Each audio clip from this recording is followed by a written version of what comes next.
Liftoff will start in T-minus 10 seconds. 10, 9, 8, 7, 6, 5, 4, 3, 2, 1. We have ignition. It's time! 17 seconds from Game 7 or from championship number 6. Jordan open. Chicago with the lead. Michael got a piece of it. It comes off.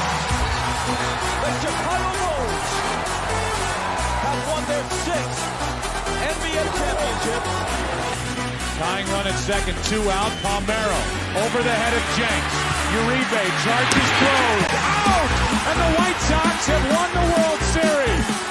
To the far side around the 8-yard line to Hester. Under it and to the middle with the 15 to the 20, breaks free of the 25 to the 30, to the outside, 40, midfield, 40, 30 to the coast, 20, 15, Hester 5. Oh! Touchdown!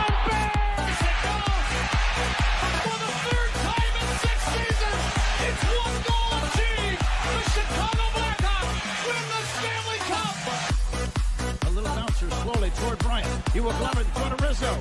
It's in time. And the Chicago Cubs win the World Series.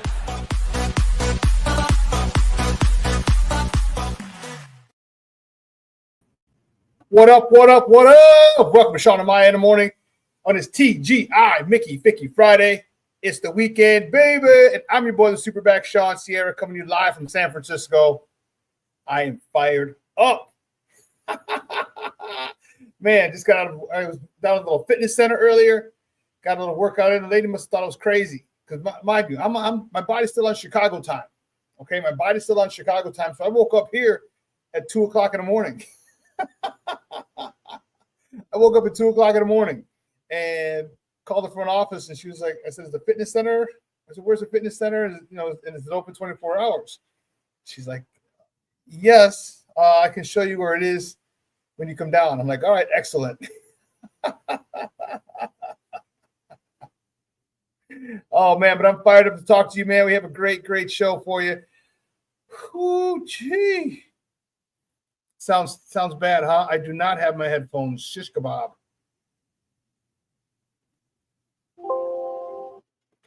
Does this help any better, Steve-O? Let me know. Okay. Yeah, so we have a great show. I'm fired up. I'm excited to be heading to the Bears game on Sunday and in Santa Clara here in San Francisco, and it's going to be next to San Francisco, and I'm grateful to have this opportunity to do that, but also get to talk to you guys today, man. I'm fired up. It's going to be one heck of a show. Let me see what everyone's talking about. Okay, sounds good. All right, cool, guys, good. Jay Grizz back in the house. What's up, Papa? Back by popular demand. Jay Grizz in his house. That's what I'm talking about. Jay Grizz. Man, we got a lot. Man, the chat is jumping. Woo-wee. Man, so listen. As I said, we had a great show. At 9:30, Jason Palmer's going to come on. We're going to talk a little Blackhawks. It's kind of going to spill into all over because if you saw the thumbnail, actually, Steve will put up a new thumbnail, which it was better than I thought. I said, Steve, can you create this thumbnail for me? Blah blah blah blah blah about Luke Richardson getting, boom, there it is. Steve created all that. I'm like, dude, so that's crazy because if you look at it, literally everyone but Billy Donovan has been fired. Every one of our pro teams. So Steve will put that together. Great shit, Steve. Great stuff. I appreciate it.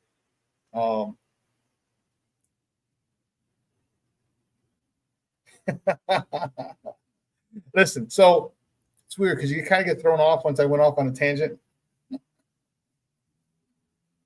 But yeah, anyway. So Jason Palmer's going to come out at 9:30.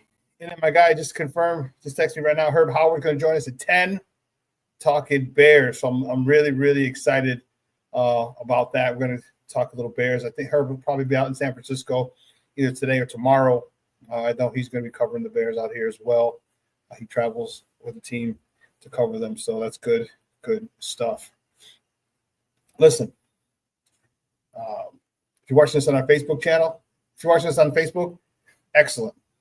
All right. Glad to hear it. All right. But if you're not following us on Facebook, what? Come on. Go to Facebook, type in Sports Zone Chicago, click the like button, and now you're following Sports Zone Chicago. Simple, but wait. There's more. Go to the show's page. Go to Shawn and Maya in the morning, like that page as well. So not only will you be following Sports Zone Chicago, but you'll be following Shawn and Maya in the morning as well. If you're watching us on our YouTube channel, excellent. And if you're not subscribed to our YouTube channel, come on, man. For real, go to YouTube, type in Sports Zone Chicago, click the subscribe button, but also click the notification button. That's the little bell next to it, and that'll let you know anytime a show from Sports Zone Chicago is going live. Get it? Got it? Good. Now, if you're watching this on our mobile app, come on, man. Don't tell me you didn't know we had a mobile app. Listen, get with the program. So wherever you get your app from, you go there. All right, whether it's iTunes or Google Play or Amazon, Walmart, Kmart, 7-Eleven, Zayre, Zemsky, Macy, Montgomery Ward, Weebolts, Woolworths, Venture. It doesn't matter. You go there, you type in Sports Zone Chicago, you download it. You take us with you on the go. So not only do you get Shawn and Maya in the morning 3 days a week, and not only do you get our other live shows throughout the week, and not only are they archived there like they are on Facebook and YouTube, but I'll tell you what, we give you a slew of articles thanks to my man Clarence Council III.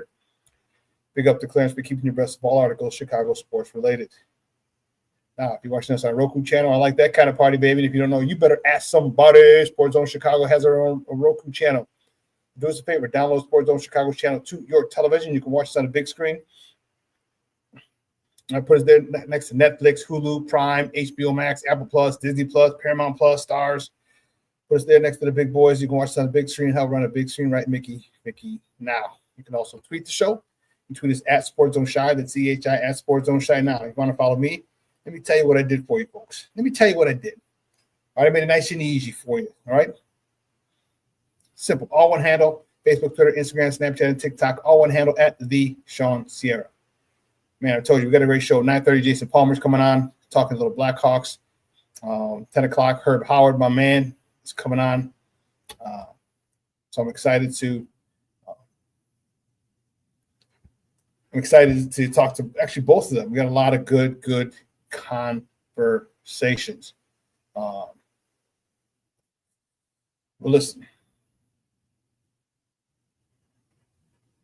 Here's what I need you to do. Whatever platform you're watching us on, leave a question or comment on that platform. It'll come up here in the thread.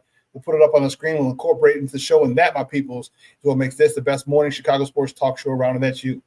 So keep them coming, baby. Questions, comments, smart-ass remarks, because ain't nobody scared over here. And like The Rock said, baby, don't sing it. Just bring it. Let's check out the chat, because the chat is jumping big time. Big time. Shorty checking in early. What up? Happy Friday. TGI Mickey Ficky. Friday, Shorty. Man, oh, man, oh, man. Whew, Cornelius Squalls. What up? Sports Zoners. Yes. Mr. Shorty is feeling it. He says, I feel a big win coming Sunday, Cornelius. Aunt Moss checking in. He says, bear down, Shawn. Aunt Moss, thank you, Papa. I appreciate it for tuning in. Oh, yeah. Like I said, Jay Grizz up in his mother Hubbard. Hell yeah. Jay Grizz checking in. Happy Friday to all my friends. What's up, Jay Grizz? That's what I'm talking about. See, they missed you, bro. Aunt Moss says, been a bit, Grizz. Great to see you. That's how we are, man. Hey, Jay, I hear you. He says, hey, I just needed a break from being so emotionally invested in our Bears and all the content. Needed time to enjoy the holiday with my kids. Just take my mind away from sports for a bit. I hear you. So you got to decompress sometimes, bro. Sometimes you got to decompress. So I hear you, Papa. I hear you. Michelle Walls in the Mickey Ficky house. He said, the Mickey Ficky TGIS sports owners. That's what I'm talking about. Yay. Yes. My man, Armando Emeterio, Lara Jr., my man Junior's in the house in San Francisco, dude. He says, I'll make sure to check the Adams apple. Always check the Adams apple.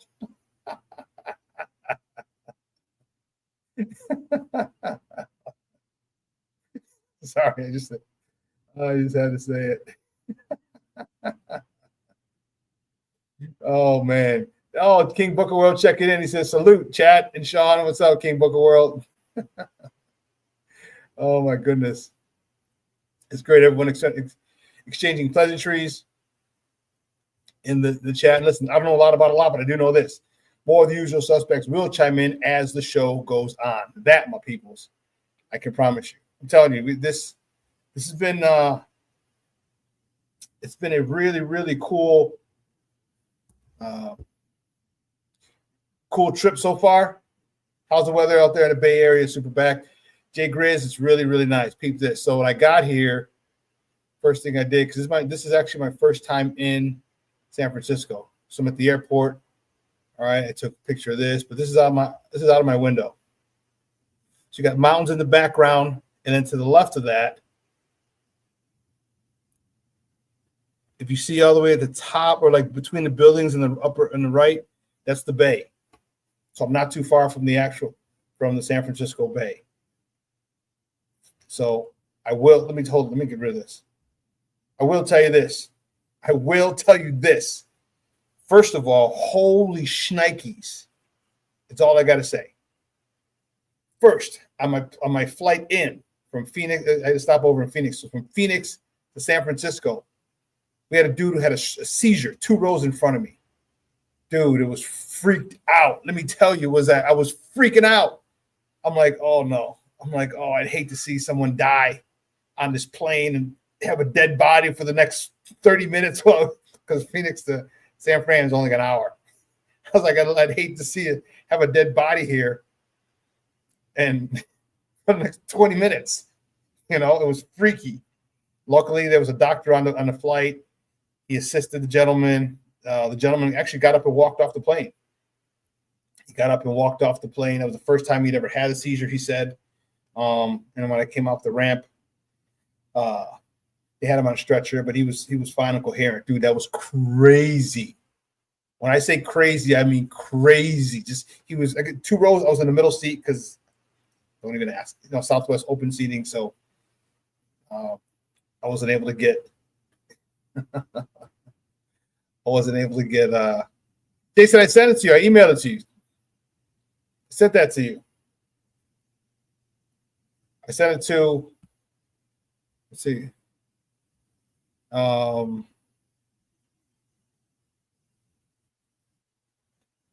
Let's see. J. Coyden at Hotmail. I sent it to you. Yeah. So that was nuts. That was crazy. Then the traffic wasn't too bad, but the hills here, bro, peoples, let me tell you.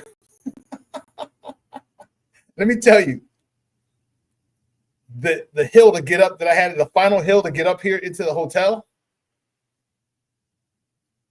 I would use those as training hills for my off-season workouts. The dude had to floor it. My Uber driver had to floor it, like just to get up the hill, and then we got caught at the light.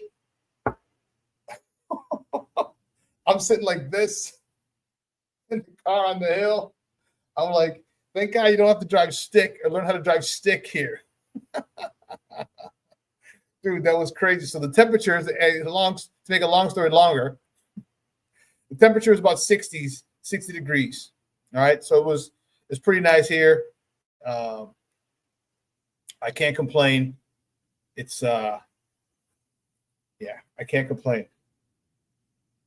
Okay, Jason, I'll send it to another one. Okay. Yeah, the temperature it's beautiful here, bro. I love it. It's super nice. Man, it's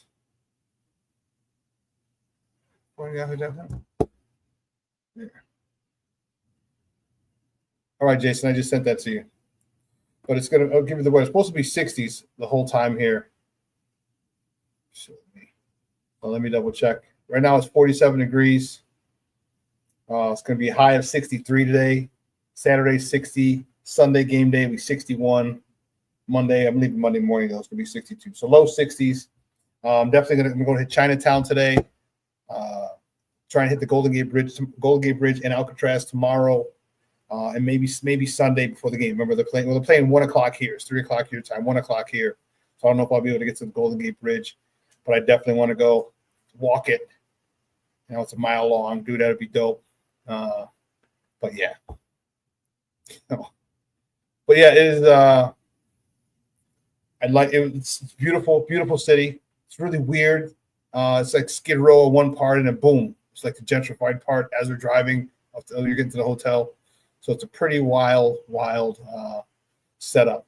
Kind of like Chicago when you're, the West Side was at one point was just like Skid Row, and then it changed. Yeah, that's how it is over here. So tons of homeless people, but so far so good. But anyway, listen, guys, you know how we do. Let's get to it. First segment of every show is called Top of the Morning. It won't come just when you want it.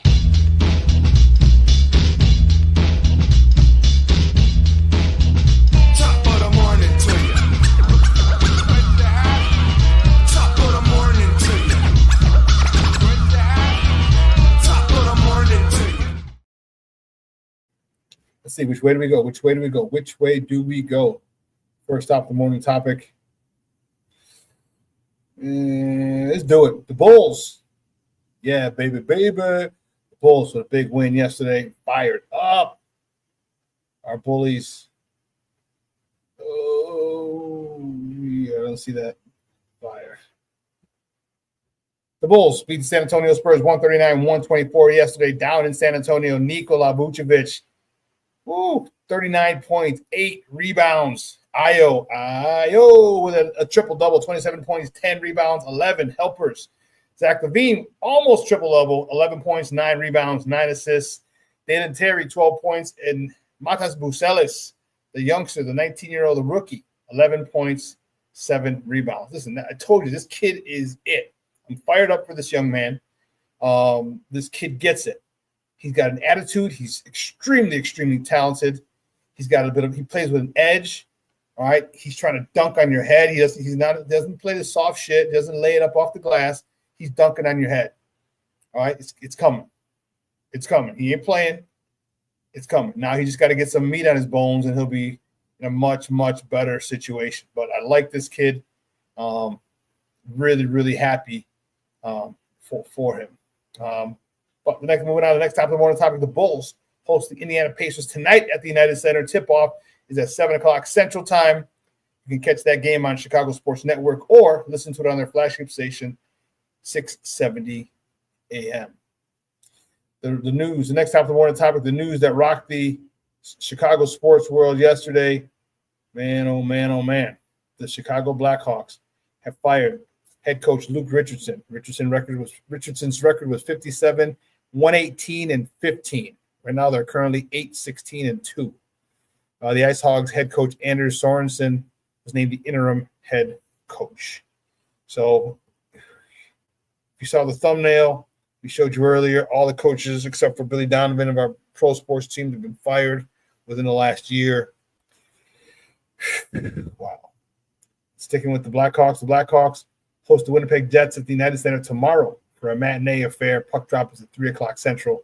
You can catch that game on Chicago Sports Network, or you can listen to it on their flagship station, 7:20 a.m.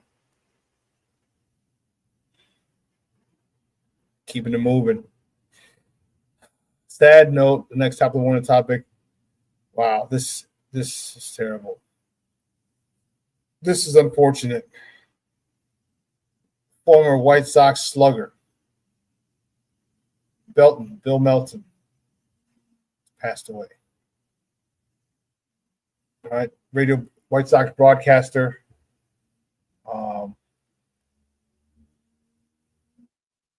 Yeah, he's our third baseman. And let me tell you,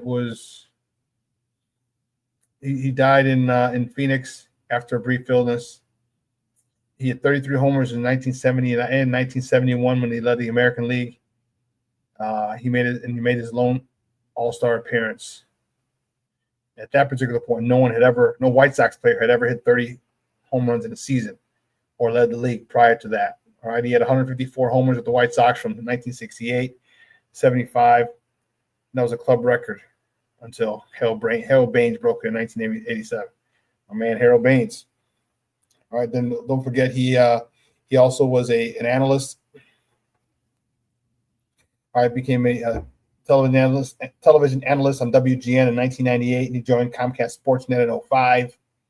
And then he retired in 2020. He was a team ambassador in the early 90s, and actually was a hitting instructor for Michael Jordan when Michael Jordan left the Bulls.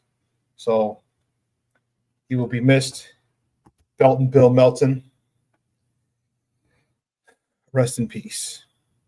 That's a tough one. That's a tough one.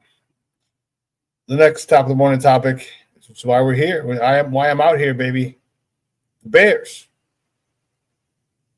Bears travel to the Bay to face the 49ers on Sunday. Kickoff is 3:25 Central Time. You can catch that game on Fox 32 or listen to it on their flagship station, ESPN 1000. That's 1000 AM. Just a side note, it will also be Thomas Brown's first game as interim head coach. Looking forward to that. There's a lot of excitement surrounding this. I know he's going to try and play it off and pass and talk about more important things, but this is a very important moment for this franchise. So I'm looking forward to Sunday. I'll be in the stadium, Levi Stadium. I had dinner with my guy last night, and we were just kind of going over the itinerary, what I was going to do while I'm here, and then for Sunday's game as well, because it's early for them. It's 1 o'clock, 1:25. So you guys got to remember, out here, game started at 10. Game started noon at home. It started 10 o'clock out here. So that's going to be dope. He said we're going to leave here around 11, head up, or maybe 10. He wants to tailgate. It's about 40 minutes away in Santa Clara. So it's going to be interesting. It's going to be fun. I'm excited. Pick up my credential down at Levi Stadium. You guys see me on with my CrossFit Warehouse shirt? There's a CrossFit place. I may do that tomorrow morning. I may stop in and check that out. Mr. Shorty says, I lived in Colorado. I missed the 11 a.m. games. Yeah. That's crazy. James Ford checking in. What's up, Papa? Good morning. Thank you for tuning in. I appreciate it. Cornelius Squall said Vooch was on fire. Yes, he was. And Cornelius also said, I like this version of the Bulls more and more. Me too. Remember, that's why I said I don't know if I want to get rid of Zach LaVine all of a sudden. I don't know if I'm down with the trade Zach LaVine crew right now. So I don't know. I like the way he's playing. Zach is a lot more mature. That's probably the best way to put it. Right? He's married. He's got a couple kids. He's a lot more mature than when he first got to Chicago. And you see him, I see him in a different light. I see him as a lot more calm, relaxed, and just kind of letting the game come to him, realizing he's one of the best catch and shoot 3-point shooters in the league, and he's doing that more. And I like it. All right. He just doesn't seem so he just seems, he seems grounded. He seems to be in a good space. And you talk to Joe Cowley, who covers the Bulls for the Sun-Times. He was in an article yesterday, and he was saying how he's in a good headspace, he says. He's comfortable. Like I said, he's married with kids. All right. He's just grown up. Bottom line. Sometimes that's all that happens. You just have to grow up. All right. And that's what it seems like is the situation with Zach. And I'm really, really happy for him that he's found a good space for himself. All right. And it's carried over into his play on the court, because Zach has been on fire. I like it. I like this version of Zach a lot. I do. So, but anyway, I don't know if you heard the bell, the cable car. I'm telling you, I'm fired up to go on a cable car today. I want to get to Alcatraz tomorrow. I'm going to Chinatown today. And then I want to get to the Golden Gate Bridge. I'm going to walk. It's 2 miles, man. Because once I walk there, I gotta walk back. That's going to be a 2-mile walk. But I'm looking forward to it. Oh, and on Monday, I will have pictures in front of Mrs. Doubtfire's house. And my boys say he lives right around the corner from Mrs. Doubtfire's house. I'm like, excellent. I got to go take a picture in front of it. I told you, there's certain things, certain movies or series or TV shows that are iconic. And there's certain things in them that are iconic. Like I remember I told you when my friends from college came, they wanted to see the Married with Children fountain. I said, no problem. So we drove down Lakeshore Drive to see Buckingham Fountain. Well, like the Shameless house on the west side, people want to see. I want to see Mrs. Doubtfire's house. So I'm definitely going to do that tomorrow and have some pictures for you on Monday. So, but anyway, listen, let's take a quick break. And on the other side of the break, we're going to welcome our guy, Jason Palmer. We're going to talk a little hockey. And what's this thing with Chicago firing all his coaches? As Steve-O said, that's the Chicago way. Listen, so don't go anywhere, folks. Keep it locked right here. Jason Palmer coming up next right here on Shawn and Maya in the morning on Sports Zone Chicago.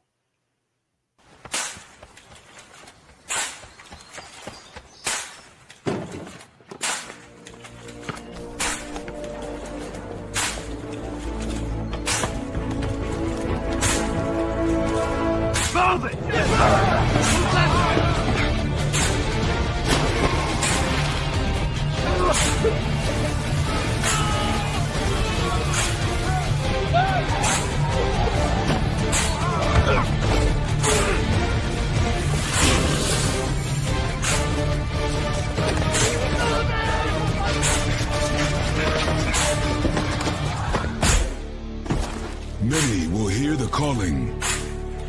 Few will earn the title. United States Marine. The few, the proud Marines.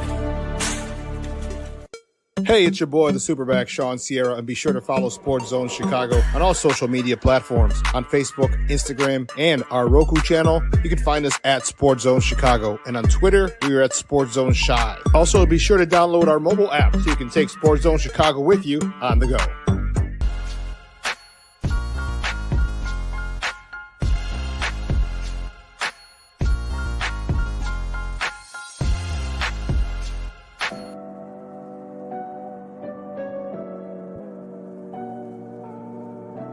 How do you take care of your mind health?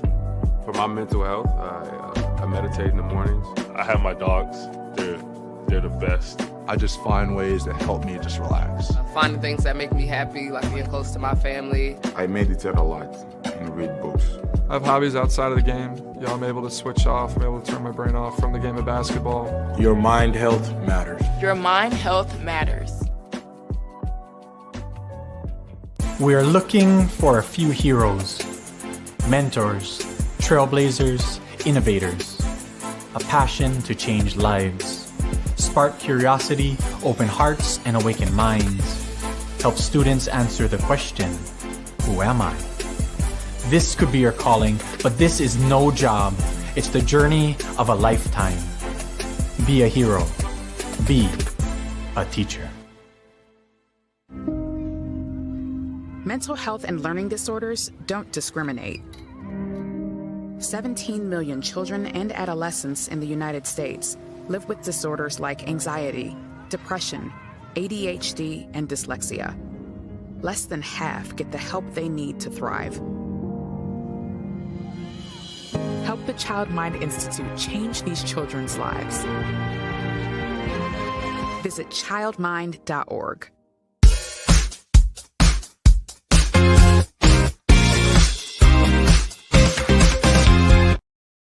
Pizza Hut, it's underway. The Bulls win it. And we're ready to go. Glad you could join us here on FanDuel Sports Network. Jacob Toby and the man that guarded Michael Jordan, Shawn Elliott. Yeah, a few times.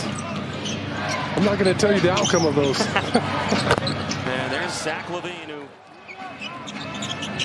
Jalen Smith is coming for the first time tonight for Chicago. The Sumo. The crowd has come alive here inside the Frost Bank Center. 8 seconds on the shot clock. Vucevic spinning. Had to kick it out. Buzelis 3. Oh, a big shot. Spurs were down by as many as 20. Got it within 7. Vucevic and 1. Spurs cut it to single digits a couple times, but it has been tough to stop Nikola Vucevic. 37 points. Welcome back to Shawn and Mai in the morning on Sports Zone Chicago. Listen to courtesy of Chicago Sports Network and FanDuel Television. That was nuts up. My man Vooch had to adjust the lighting in the back. The sun is coming through. It was a little nuts up. But anyway, those are the Bullies, baby. The Bullies with a big win yesterday, and I liked it. I liked it a lot. Big time win, 139-124 over the San Antonio Spurs down in San Antonio. They said Vooch led the way, 39 points, 8 rebounds. Well, my first guest is good. Man, we know Jason. Jason is a great friend of the program. He's co-host of the What's Up Cuz podcast, and is also a referee. He's been a reporter for 15, 20 years. 52 years. No, 25 years. Like 52, Jay, that's a long time. You've been a reporter for 25 years, covering a lot of sports, a lot of Sky as well. Man, let's give it up, our man, Jason Palmer. Jay, what's up, Papa? How are you? My man, Shawn. Man, I swear to God, I'm not going to let you travel no more, Shawn. You just take drama with you, man. You came up in Milwaukee and you got in the hotel, somebody died. You get on the airplane, people having medical emergencies.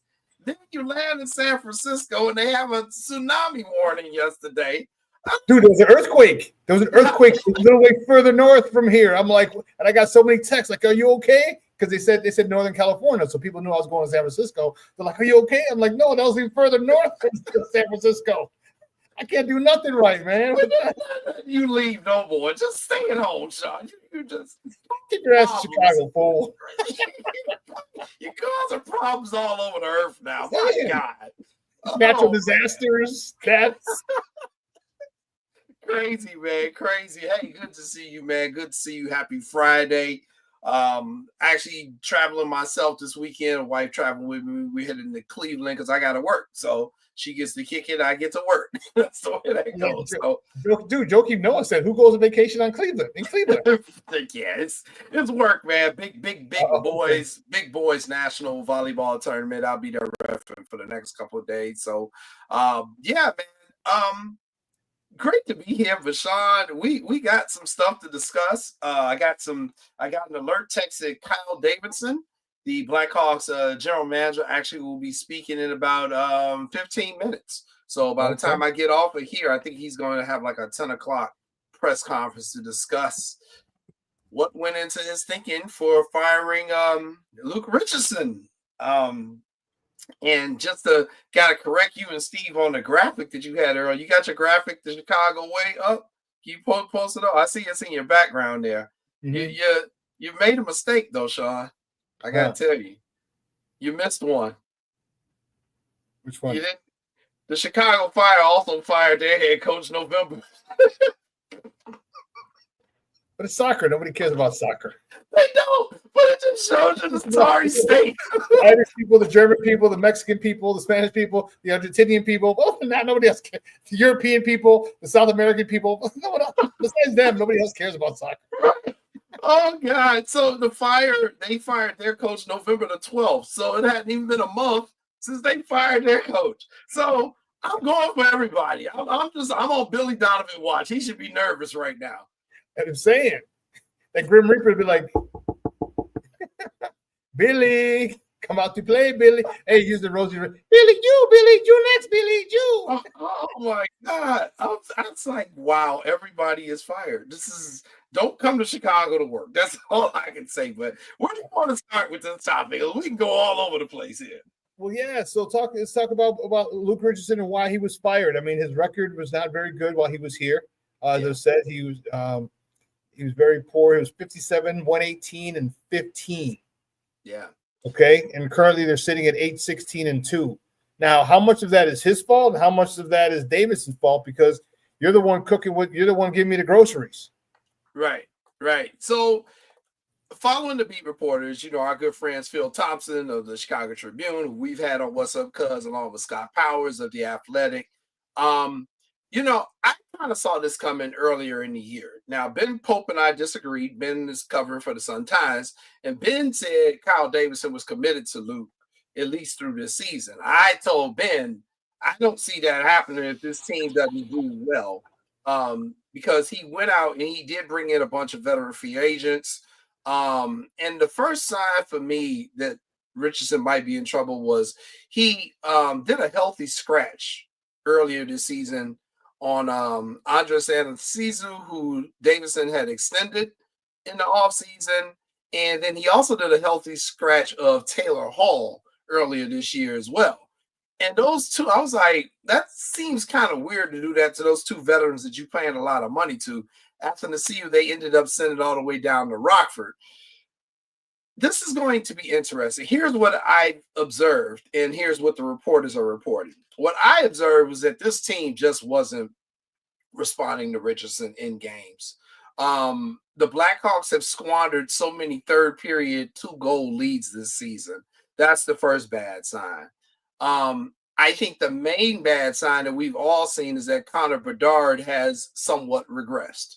And don't get me wrong, the kid put up a great rookie season, but his scoring has not been there. He's still getting on the sheets with the assists, but he's not scoring. What Ben is saying, what Ben Pope is reporting, that the Richardson's philosophy of defense first has definitely kept the Blackhawks in games, but that it's hurt their offense. And, you got to score goals to win. It's any sport. You can have the best defense possible. You still got to score at a certain point. So Ben thinks that Richardson's philosophy just wasn't gelling right now with this team.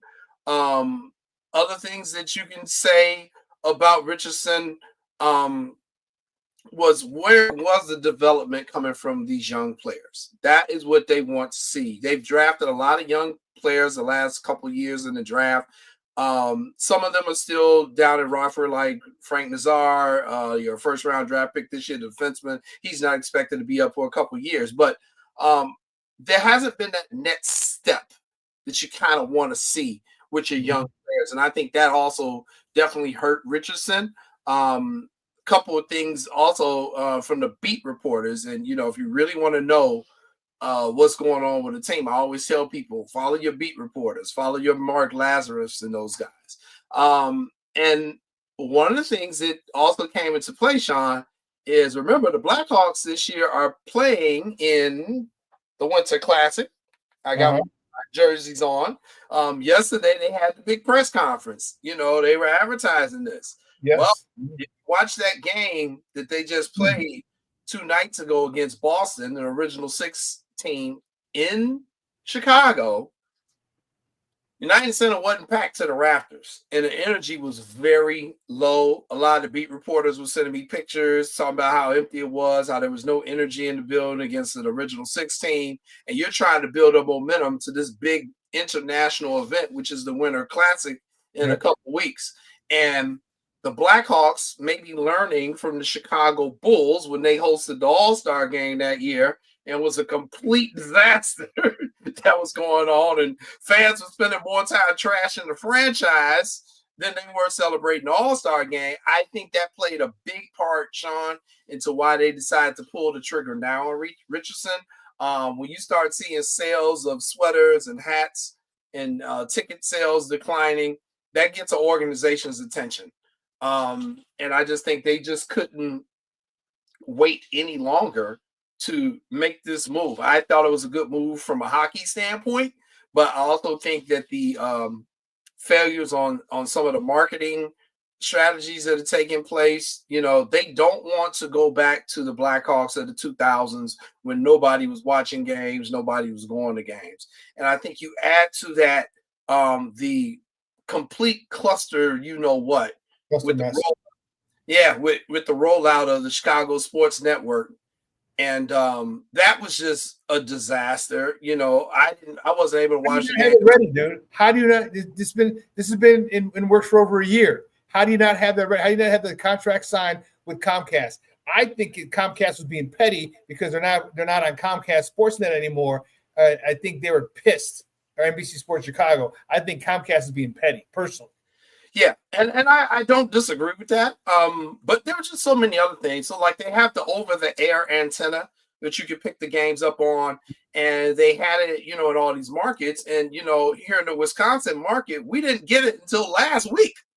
We literally didn't get the station until last week. So you had a lot of fans who were up here who couldn't watch the game because obviously they're not going to get Chicago's cable. And if you get DirecTV, a lot of time it gets blocked out because of broadcasting rights. Believe it or not, in many parts of Wisconsin, they show Minnesota Wild games.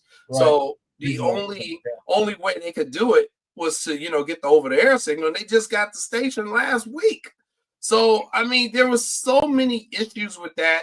And, that adds to the malaise of your fan base, as Mark Lazarus wrote, that they had to do something. Now, is Richardson the fall guy for some of this stuff? Possibly, but I think he did enough to get fired as well. I think that record that you quoted earlier, what is it, 51 and 100 and something? Jesus, that's pretty awful for 2.25 seasons. 57, 118, and 15. Yeah, that's not good, man. That's not good. So he did enough to get himself fired. And granted, that first year, he really didn't have nothing to work with. But I've always said I thought he was a placeholder. And, they've now gone out. They're bringing in their guy from Rockford. And, the players that they're going to be bringing up, those young players, they should be used to the system. So it's going to be very interesting. I think the Blackhawks could be very active during the trade deadline when it comes up in February. Very, very active in the trade deadline because they do have a lot of veteran players that could be some nice pieces on other teams like Pat Maroon. Some of these guys, and what are you going to get back in exchange? And Seth Jones probably will be back in about 3 weeks as well, maybe even sooner. They're trying to get him ready for the Winter Classic game as well. That didn't help Luke Richardson either. So Blackhawks definitely got a lot of issues though. So Richardson had to pay the price, man. Yep, it's going to be a fall guy, and you know what? It's unfortunate. There's so many different coaches that have gotten the axe. This is just the latest one. Let's not forget, the ones we have. Teresa Witherspoon was one right before that. That was only after a year. Mm-hmm. All right, that shook. And I don't know. You cover the Sky and you're a lot closer. What was the situation there? Like, was she just too tough? I mean, because obviously Angel Reese loved her. Yeah. Well, Evans didn't really like her. She was sitting on the bench a lot. What was the situation with Teresa Witherspoon? Because it seemed like a match made in heaven. Two Louisiana, two Kim Mulkey products working together. So. Yeah, and so I did cover the Sky this year. The problem was that she was so favorite toward Angel, it turned off a large portion of the team. That's basically what happened with the Sky. And you could see it if you watch the games when Angel Reese was in games when there was a 30-point game, and you're like, why is she still playing? Oh, well, because they're trying to get the double streak thing. That's basically what that was about. She definitely was leaving Reese in, showing favoritism towards Reese. She definitely was responsible for Kennedy Carter's resurgence of her career. She may have given her a second chance in her entire career, and she does deserve credit for that. But what you also didn't see was Cardosa developing. Yes. You got a 6'7" post player. You got to get her the ball. And, her minutes were sporadic. It was a lot going on. And she was injured at the beginning of the year, but she was healthy for the most part. And I think the Sky just didn't see enough development there. But I think for the most part, there were a lot of players. Isabel Harrison wasn't happy. Dana Evans wasn't happy. And Dana was the only returning member of your championship team. And she started as a starting point guard, and then she got benched, and that whole relationship just deteriorated from there. Dana's overseas now, killing it.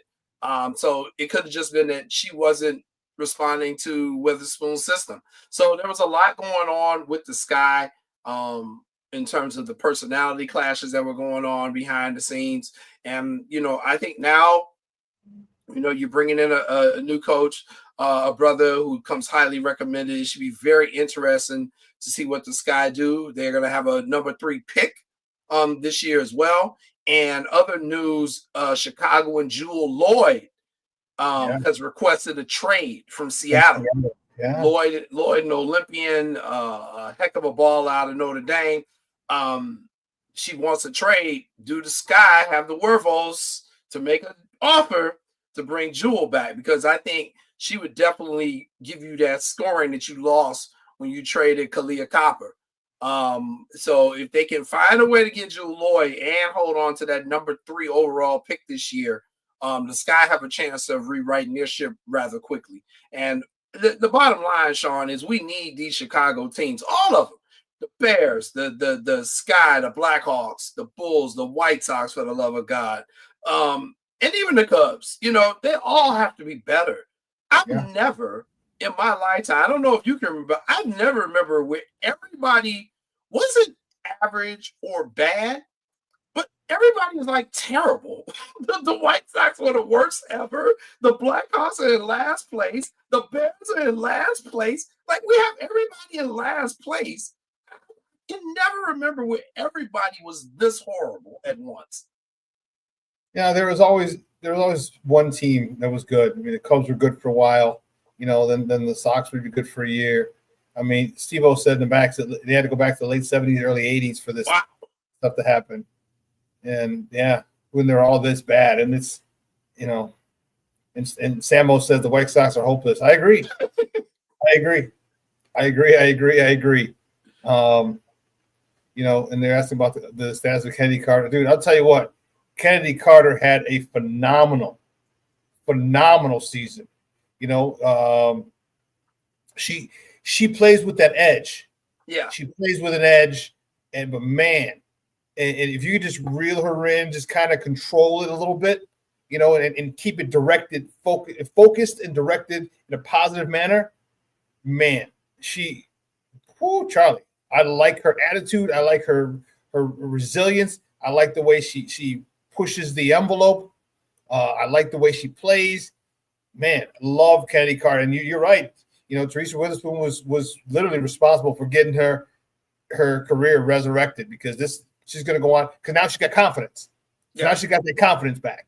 So when she plays, doesn't matter who the coach. I mean, we know who the coach is, but it doesn't matter now. She's coming into this season with confidence, and that's all you can ask of a player wants, is to be able to have confidence going into another season. You know what I mean? So it's, how many times did we talk about Patrick Williams? I'm like, dude, get some, you know what I mean? Like, develop, get some confidence. Even DeMar and Zach were like, dude, shoot, because he didn't have that confidence. Kennedy Carter, she got that confidence back, and it's going to be a big thing. If they can somehow get Lloyd and keep that 3 pick, just think of that. Kennedy Carter running the show, Angel Reese, Camila Cardoso, Lloyd, and the number 3 pick, whoever that is. That's a nice roster. So it could be interesting. Cornelius, in answer to your question, Carter is a free agent.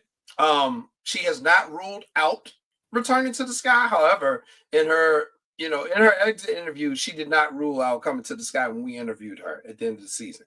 At the same time, they fired her coach like a week later. So that could be kind of an interesting factor, because it's like, Shawn just said, Witherspoon brought out the best in her. So can another coach do exactly the same thing? Right now, Carter's overseas. I contacted her a little bit. She was spending some time with her girlfriend overseas, playing ball. But I don't know. And I think that's the answer right now in terms of Kennedy Carter. We don't know if she's going to return to the Sky or not, if you're going to even make her an offer. You bring in a new coach, they have a new philosophy. What is their system going to be? Would that work with her? I'm not sure.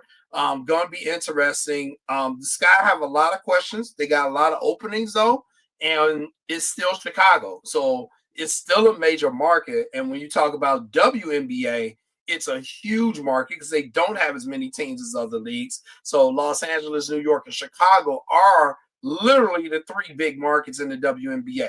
So we shall see what she does. Kennedy Carter has balanced out her work-life balance, which had been a big problem in the past with her.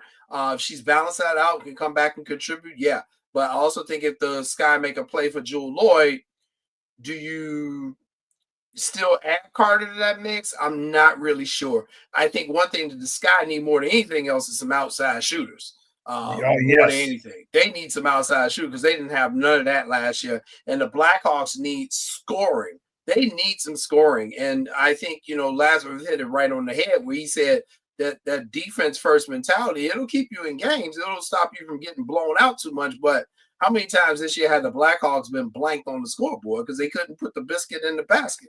Come on, baby. You got to score here at some point. Other things, Philip Kurashev has regressed tremendously from last year. And one of the other indictments against Luke Richardson was he screwed up the lines. And he screwed them up from the beginning of the season.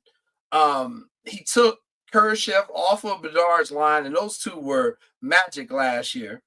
And he brought, they brought Timo Teravainen back, and Hall came back after the injury. So I get he was trying to put some people around, but you put your fingers in the recipe a little bit too much as a cook. You're gonna spoil the pot, man. And I think Richardson started off the season not having the lines under control, and then he kept tinkering. And at a certain point, you ruin all the chemistry. So I think this firing of Luke Richardson is giving the Blackhawks a reset. Were they going to be a playoff team this year? Probably not. But were they going to be the last place team, Shawn? Like dead last? Worse than San Jose, who had the overall number 1 pick, but he been hurt and only played in 10 games? You're last. You can't be last, man. Chicago just won't, they won't tolerate it. Our fan base won't tolerate it. And, people are doing other things. We ain't going to the Bulls games either. So I don't know what people, maybe we ice skating or I don't know. I don't know what people are doing, but I know people are not tuning into the games as much with the Bulls and the Blackhawks right now because they just haven't been good. Well, that too. Well, that's similar to what happened in LA. Remember in LA, they had a big problem with the Dodgers. Yeah. And in LA, in Southern California, it's Dodger country. I know they got the Angels, but that's Dodger country. Let's keep it a buck. Yep. A couple years ago, when the Dodgers had they created their own network and they couldn't get on the biggest cable provider, man, millions and millions of Dodger fans were pissed. Yeah. I mean, it's just you just can't do that. You can't keep treating your fan base like this. And I just wish these Chicago teams would figure that out, man. The White Sox, what they did to the fan base this year was a crime. Yes, Jerry Reinsdorf should be forced to sell that damn team after what he did to White Sox fans this year. That was absolutely deplorable what he did. And I think the Bears sensed it, Shawn. I mean, you and I talked a little bit about it, the firing.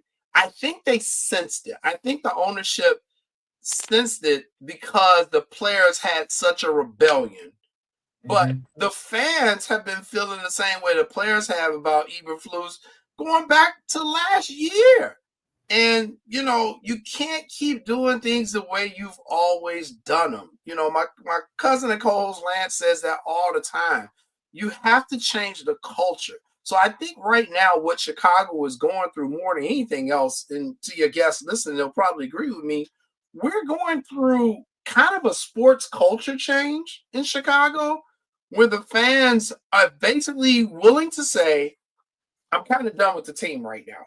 I got more stuff I can be doing. I can hang out with my girlfriend. I can kick it with my kids. I can go with my boys. I can read a book. I can watch a movie, do whatever. Like your time, I think we're all now understanding our time here on earth is more valuable than us constantly pouring into people and things that are disrespectful towards us. And I think that's what Chicago sports teams have been toward their fans the last couple of years.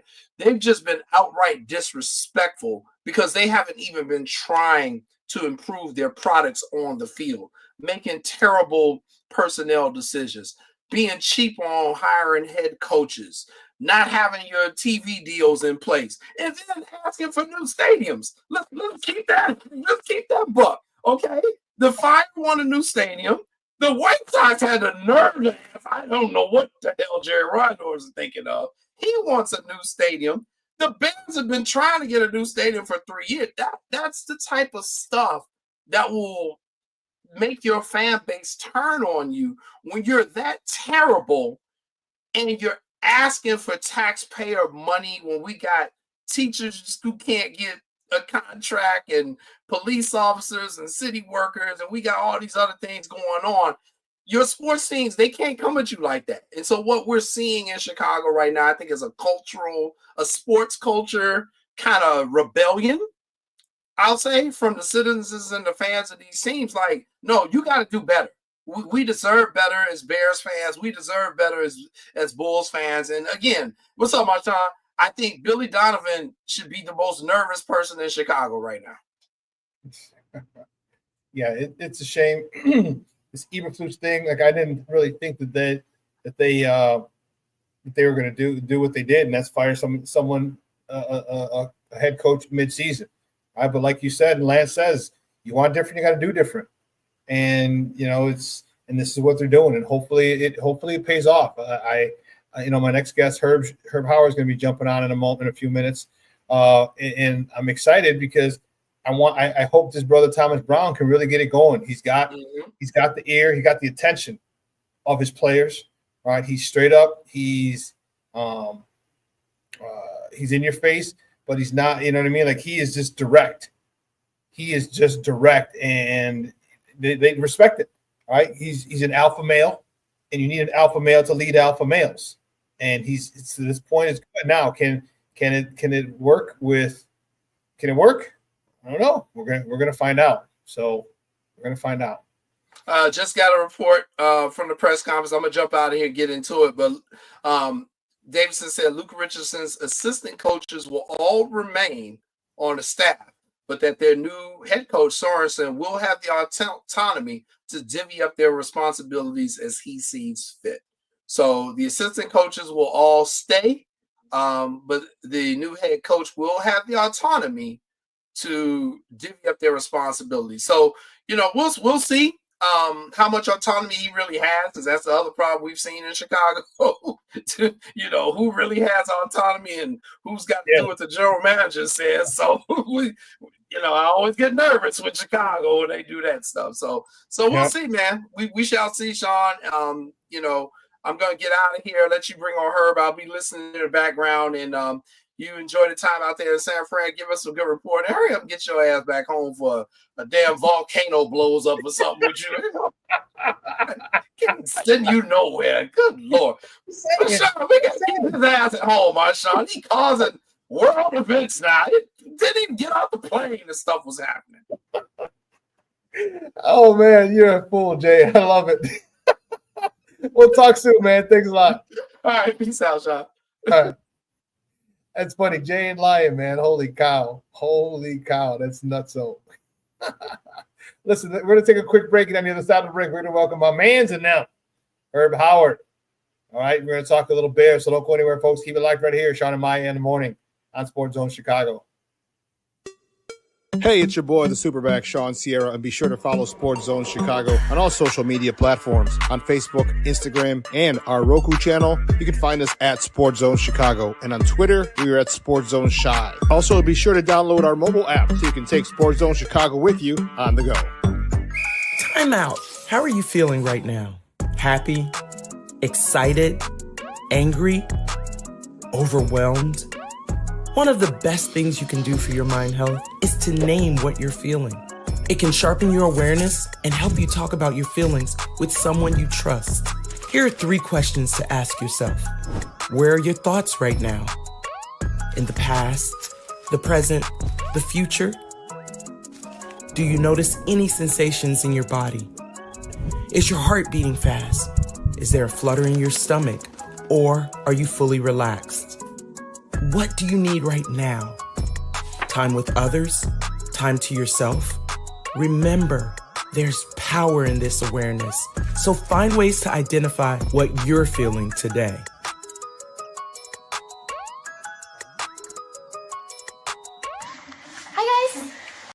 still remains is to make sure we build an organization that can have continued success both on and off the field.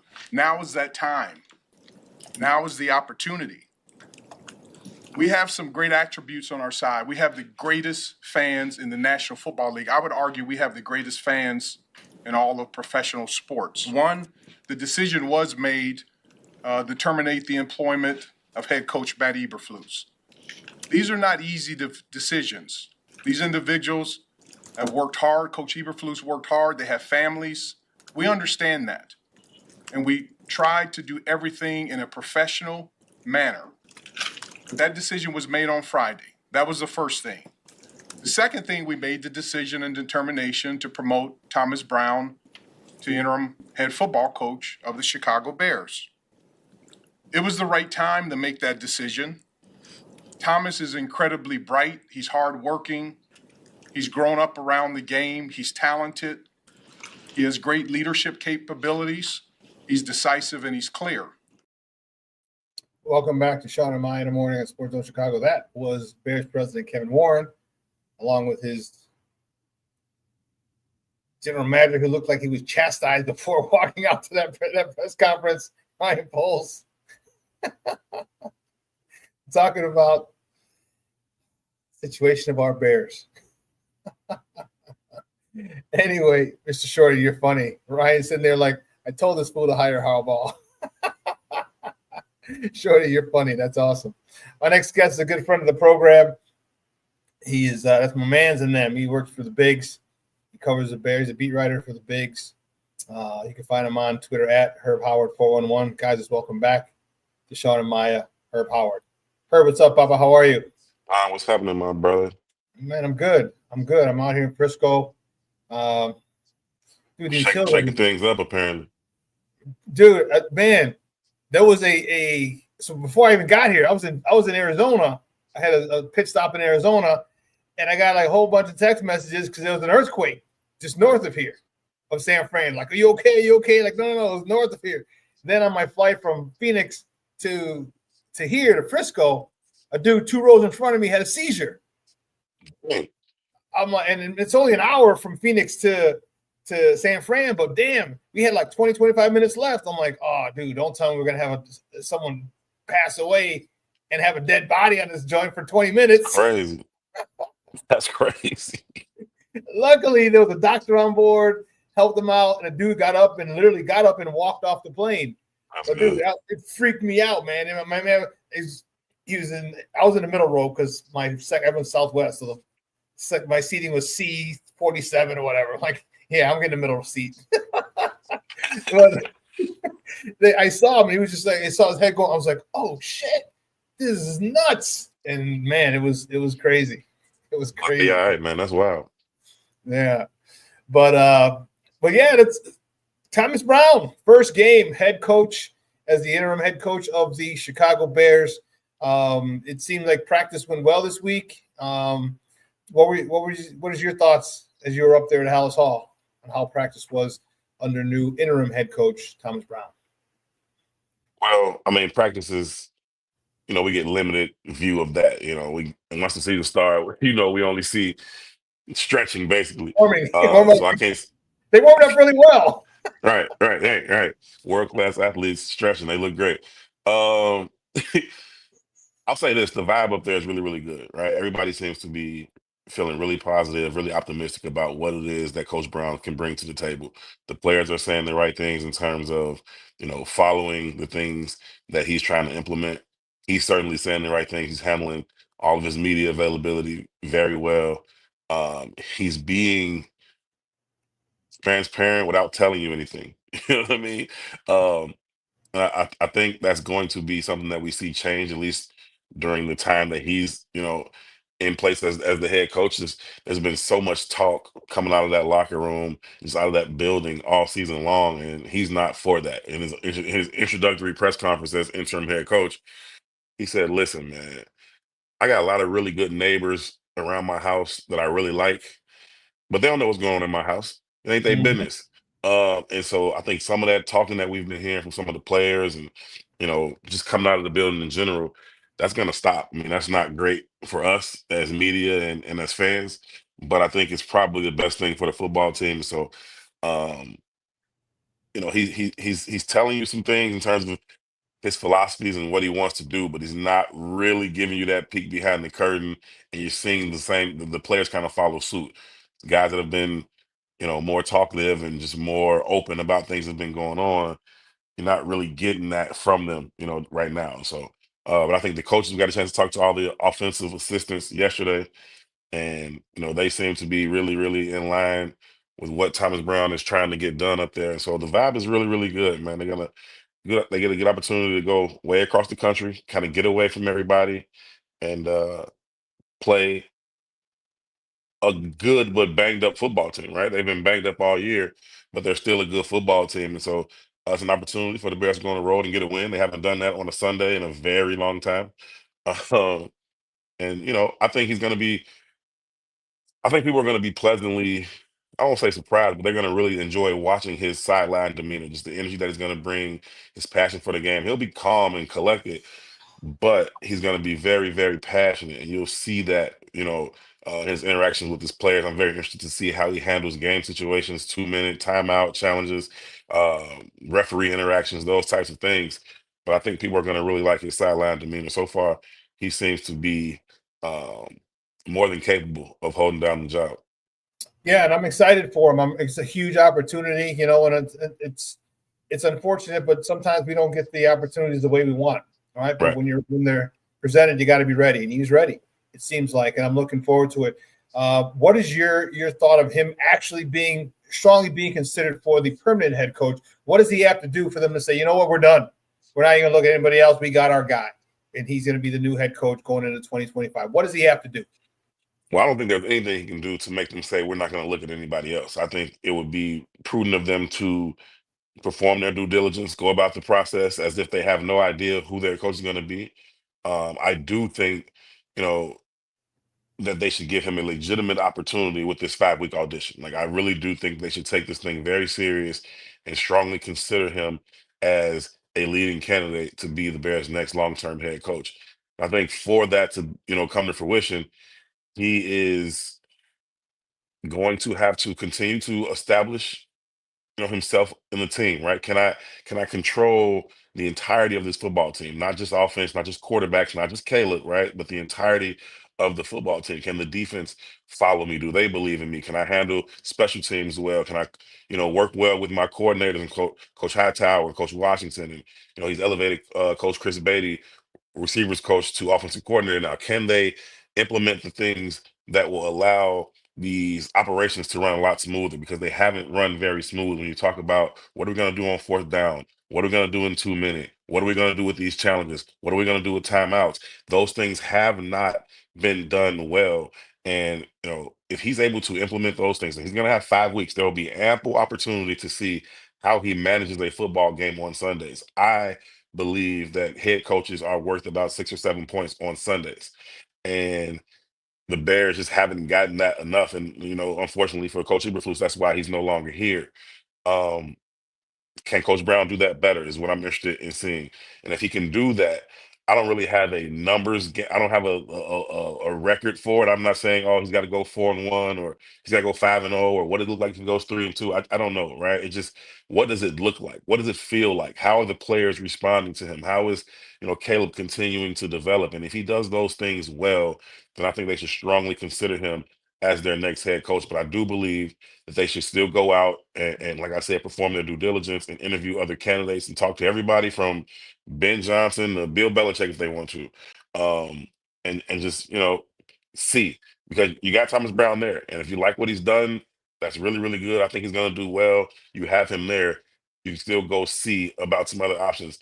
I'll be interested to see if Caleb has any input. I asked Ryan Post that when during their press conference, and he said, it's important that we consider him, but I don't know what degree of input he'll have. And I think that's the right thing. I view it the same way. I was making an analogy about, if you move in homes and like, I'll consider my children, right? I'll consider, where the good schools are, who has good parks, who has good, I'll consider them. but I ain't asking them shit. You know what I mean? Like, I'm not giving them the choice of where we moving to. So, I think that's what they should do with Caleb. Now, if he comes in there and he's banging on the table about Coach Brown, say, I'm really loving what's going on here, then you have to take that into consideration, a lot. So, he's got his opportunity in front of him. He gets the first crack at it, and if he does well, let's say he should be in pole position going into this process. No pun intended. One of the things that I hope, all right, I hope is that Thomas Brown has used this situation. We've all been in a situation where we're at number 2, where we don't have to make decisions. We're behind the guy making the decisions. Right. And we see all his screw ups. We see all his great decisions. We see all his flaw, as Samuel says, flaws and all. We see everything, and we're like, okay, I see what he did. But once it's a lot different when you're making that decision, what you would do in number 2, and as opposed to making it with number 1. I hope he's seen a lot of things that have gone wrong and says, okay, if I get this job, if I get an opportunity, it might not have been here, but now that it's here, let me not do this. Let me not do that. Let me not do this because that led to the ouster of the other dude. I hope he takes advantage of that. I think he will. He seems like a really bright guy who's learned from a lot of really, really, really talented coaches who have a lot of high regard for this young man or this man. Yeah, I think that, he came in and in his first press conference, he had a list of things that he immediately wanted to change. And he talked about, how divisive things have been in the building. He talked about coming together and having one vision. He talked about being more physical. He talked about playing the game at a lot more violently than they have been playing. And so, I think she said that with a smirk too. Yeah. Smirk. I kind of got the goosebumps when he did that. I was like, oh, yeah. okay. No, you like that. Like you like that kind of stuff. What was interesting to me about that specifically was that we've always heard from Coach Eberflus about this collaborative, open door environment and taking information from everybody. And so for me to hear Coach Brown come in and immediately say, well, I want to change this, that, it's like, well, damn, you couldn't you didn't feel free to articulate this before. You couldn't say this before. And so if anything, I hope he understands that he needs to have a more collaborative approach with his assistants and make sure that they feel comfortable coming to him to say, hey, this ain't quite right. Maybe we should look at this. Maybe we should do that. Because just going off what he said, it doesn't seem like that was taking place. It seemed like there were some communication breakdowns. And you saw that translate to Sundays, right? Where you go back to Green Bay and, the botch, the field goal. And it's like, well, Thomas Brown had already called a play into Caleb. I know he did because I asked Caleb. And he said, yeah, we had the play come in already. There's a communication breakdown on a lot of these things. There's a communication breakdown on the process with these challenges. There's a communication breakdown on these timeouts, on these 4th down scenarios. Like these things, it's not seamless, right? And so that's what I hope he's able to do, right off the bat. Can we eliminate some of these they just look terrible, just blunder, disorganized. Can he eliminate some of that with his coaches? And so he seems to have a plan. I know you can't, kind of reinvent the wheel, week 12, but he seems to have a plan for what he wants to do. And I'm excited to see what that looks like. You, me, and the entire Bear Nation is excited to see what it looks like because there's a lot going on. There was rumors, according to Mike North, who apparently still got a plug, saying that Jim Harbaugh reached out to the Bears this offseason about the job, and Kevin Warren shot it down. Have you heard anything similar? Can you corroborate that or anything like that? Because obviously it goes back to their contentious days in the Big Ten when Warren was the Big Ten president and he wanted to cancel the season during COVID. And Harbaugh and the players want to play. Any truth to that or anything that you may have heard? I can't confirm nor deny that report, but I mean, like you said, it goes back to them at the Big Ten. You also got to figure the McCaskies into this too, and what do they want? Whether or not they wanted them here. What is his price, right? And would they be willing to pay that? Usually, that's always a conversation for them as well. And so, even when you talk about firing Coach Eberflus, listen, if you fired him on Friday morning, you knew you were going to fire him on Thursday night, right? You knew the second that ball hit the ground, in Detroit and with the clock expiring, you knew he was done, right? The way they did that entire process was just terrible. But they had to meet with George McCaskey the next morning. And so to me, y'all should have done that Thursday night when y'all got back. I know it's Thanksgiving. I know people trying to get home and whatever, but hey, we about to do something we've never done in the history of this franchise. We need to get in the room together and talk about this. Ryan Post had decided he wanted to fire him. Kevin Warren says, well, we had to talk about it because there was some debate. Who's debating this? Right? Yeah. If Ryan Post decides that he wants to fire him, who was in there like, no, we got to keep him? It's got to be George, right? So we waiting on him to get into the room so that we can have this conversation. Meanwhile, he's talking to the press, you know, expressing his confidence that he'll be coaching in San Francisco. While y'all upstairs talking about this his last day. Like it just that's the process was terrible. So you know, as far as Jim Harbaugh, he's such a huge personality, and I don't know if that's threatening to the front office or to ownership. I was at the league meetings in was it Orlando or Tampa? I think it was in Orlando in March, and he's holding court in the middle of the hotel, and all the coaches are there. I mean, everybody's just kind of going about their thing and doing their thing, and they're hanging around the bar, or restaurants, whatever. And but Jim Harbaugh is like, hey, like I'm standing here in the middle and everybody's around him. It looks like he's having a press conference. He's not, but it looks that way. You know what I mean? And I just don't know if they wanted that type of figure in the building. I don't know. I don't know if they wanted that. And I'm not saying it's not. I'm not saying it's the right thing. Clearly, he's a very good football coach, and that should be all that matters. But I don't know if they wanted that. So, um, whether or not he called and reached out, maybe he did. I can't confirm that. I certainly can't deny it either. Yeah, so it's interesting because the guy I wanted. If you're going to fire Flus last offseason, which some reports say that Poles wanted to do that, and that was shot down as well. He was a guy I definitely wanted because of what he's doing, exactly what he's doing with the Chargers now. Exactly, he's going to run the ball, all right, and play great defense, and it doesn't make any kind of sense. Who else are you thinking about as or would be a good replacement if they go away from Thomas Brown? Who do you think would be a good? Who are some of your top candidates?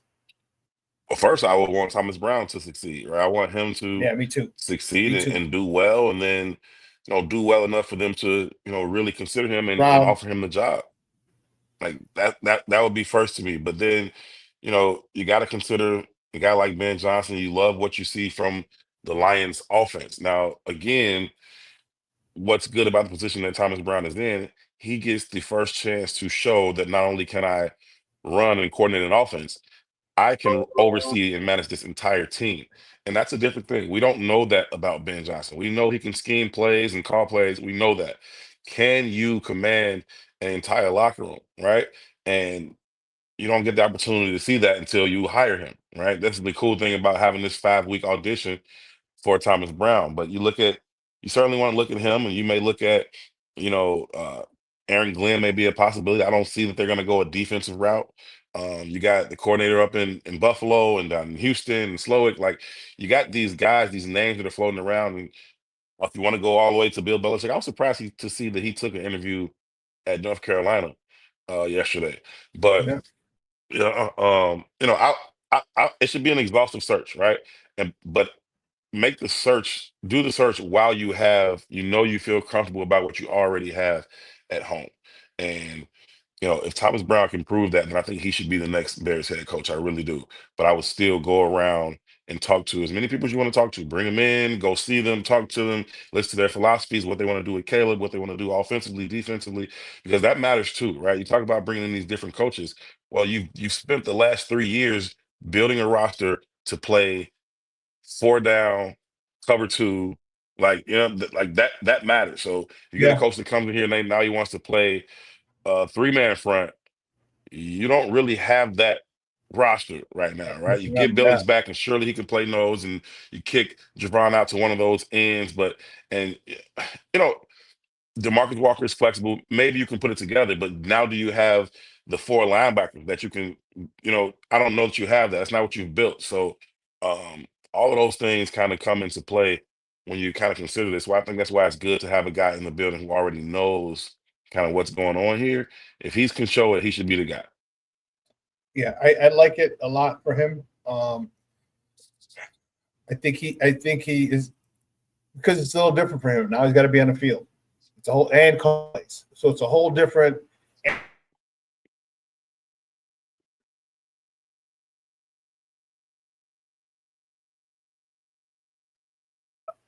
It's something new. So can he handle that? That's one. Can he still handle Caleb's ascension? We've seen Caleb progressing as long as Thomas has been coaching. We've seen that. We've seen the growth and the progress. Can he handle all the other things that are going on as a head coach? And if he can't, he's got a 5-game window. That's what lends me to go another. How many times are we going to get the next hot coordinator? You know what I mean? Give me a guy who's done it before, who's been there, who's had it, who's been there, done that. But also, at some point, all good coaches needed a first try. I mean, how can you get experience if no one takes you because you don't have experience? It's kind of like catch-22. Right. So good. I hope he's got the opportunity now. So I hope he takes it and runs with it, because I would love for him to be the head coach. I just like his demeanor. I like his football acumen. I like the way he commands that team, and they respond to him very well. And that's real. That's real. All right. He's not. It's not a. Although you do hear a lot of coach speak, you feel it comes from a genuine place from him. But it's real though. Yeah. Coach, you got to be real. You got to be yourself, and I think that's who he is. And I think, man, it goes well these next 5 games, and even with a search, hope he is named the head coach, because that could be. What if this is guy? I mean, I could actually see this guy being the next coach for the next 10 or 15 years if given the if things work out. You know That'd what I mean? be great. That would be great. It would be very, very nice to have that kind of stability at head coach. I mean, since Lovey's been gone, there's just been constant turnover. It's like 2 years, 3 years, maybe 4 years, and that's it. And it's like enough of this, right? Enough of this. Let's get a guy in here that can stabilize this team, stabilize this organization, and build a consistent contender, right? I mean, you, continuing to like the game last night, the Lions and the Packers game. It was just another example of seeing things done in a way where we have been doing the exact opposite thing all season long. It's like, oh my God, like it's the same scenarios playing out in your face.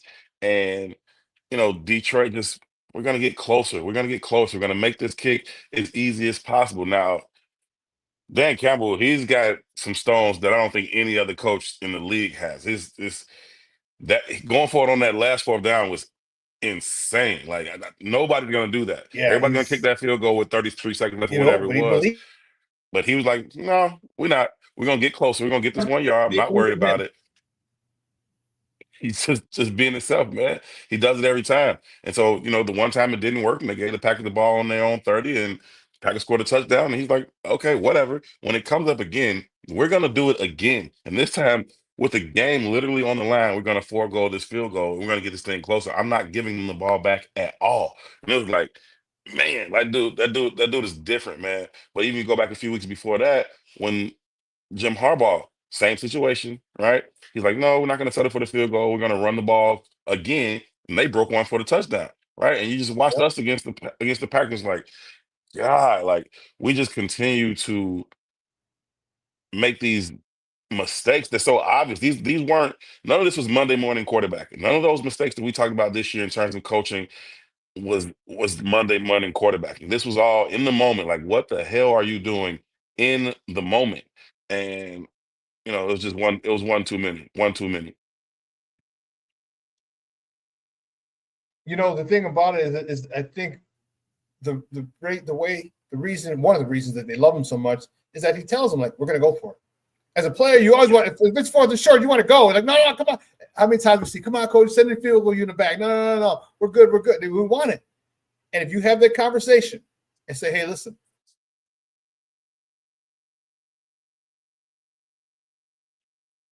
line, the offensive line has 3 first-round draft picks in it.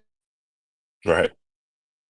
You help us get 1 yard, all right, or 2 or 1.5 yards. And teams love it. And listen, if we don't get it, we don't get it. No, we're not going to. But guess what? If it happens again, we're going to do it again because I believe in you and I believe in this offensive line. And that's what rallies this team and gets them ready to go. Because I'm sure conversation. You got an offensive line willing to do with the belief, with the coach's belief, like he has in that offensive line. Man, they'll do anything for you, And the team loves it. And hopefully we can start getting some offensive linemen, it's something you neglected, but get an offensive lineman, and we can say that. And Thomas Brown says, hey, offense, here it is. We're going to go for it and start being a little more risque.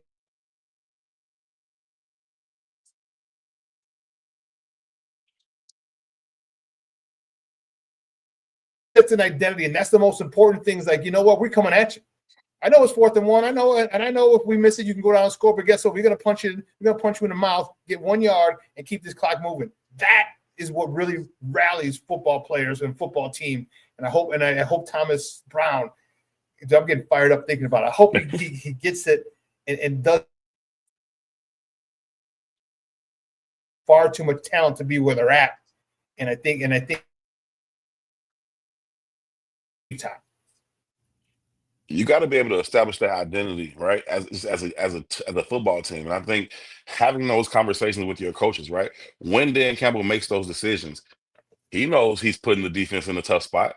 He knows that, but the defensive coordinator and the entire defense knows too, right? They know who their head coach is. They know, hey, strap up. Let's go. We only got 30 yards to defend, but it is what it is. This is what we do. This is how we've gotten to be 11 and now 12 and 1. This is how we've gotten to be, number 1 seed in the NFC. This is who we are. And if everybody understands that, then we can all pull in the same direction. Nobody feels like, oh man, you keep putting us in bad spots. You keep doing this to us. No. This is who we are. I asked Coach Washington yesterday whether or not him and Coach Brown had those conversations about what we're going to do philosophically in these situations, right? And because you got to get on the same page with your coordinators with that. You got to be on the same page with Coach Hightower and say, hey, because the kicking game impacts the other 2 sides of the ball all the time. So you guys got to be on the same page about what we're doing here. And then you won't have situations where you've got Caleb on the field and you got Cairo on the field. Like, what are we doing? What's happening? Why haven't we had this conversation already? Why don't we know what's going on? Why is our quarterback and our kicker on the field at the same time? Right? That shouldn't happen. So, you have these conversations, you have them early. And so when they pop up, because they're going to pop up, we always hear these coaches talk about, situational football. Well, when are you practicing this? When are you having these conversations? When have you established the philosophy of what you guys are going to do? We can collaborate about it, right? We can get everybody's idea and everybody's input. And then the head coach gets 51% and says, hey, this is what we're going to do.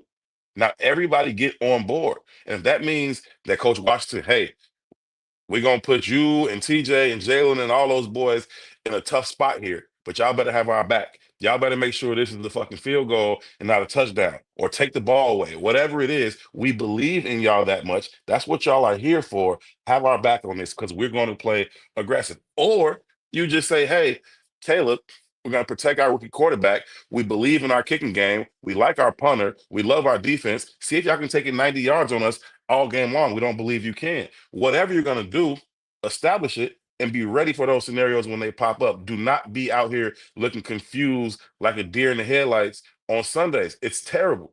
It's terrible. It's communication. That's really all it is. And if you have those tough conversations with the coordinator, and he passes it down to the the respective sides, then is able to has these conversations, because he seems like the kind of guy he's old school, man. He seems like he's cut from that old school cloth that I really like, and it seems like he's not going to leave any stone unturned. Like a good friend of mine, a colleague, my coaching colleague said, if you take care of the little things, there are no big things. Yep. Like, you have that conversation. Like, you know what? Today it's preseason, but here's what we're going to do in practice. We don't got a game till 3-4 days from now. We're going to talk about, if we get it on 4th down, we're going to talk about it now. All right. So as the season goes on, we ain't got to worry. We're not gonna say, well, it's fourth down. No, we're going. All right. Or here's what we're gonna decide. And you have that conversation early when there's no pressure on. When the pressure's on, you know what you're gonna do. You know what you're gonna do. The offense knows what you're gonna do. The defense knows what you're gonna do. The special teams know what you're gonna do. And there's no confusion. So man, I'm looking forward to it. Give me your thoughts on this game because man, they are banged up. Yeah. San Francisco is banged up. Here's the injury report from yesterday. All right, you got Aaron Banks, Nick Bosa didn't practice, running back didn't practice, the Trent Williams didn't practice. You know, he's only the best left tackle in the game. That's okay. Right. You know, so you had a lot of guys that didn't practice. Give me your thoughts on the game because I know a lot of Bears didn't practice either. All right, that's unfortunate. Bates, Hicks, Roshan, Mercedes, DJ, DeAndre. But give me your thoughts, you know, about Sunday because this is a banged up San Francisco team that's going through a lot with all their injuries. Yeah, I like the Bears' chances. I think they're 3.5-point dogs.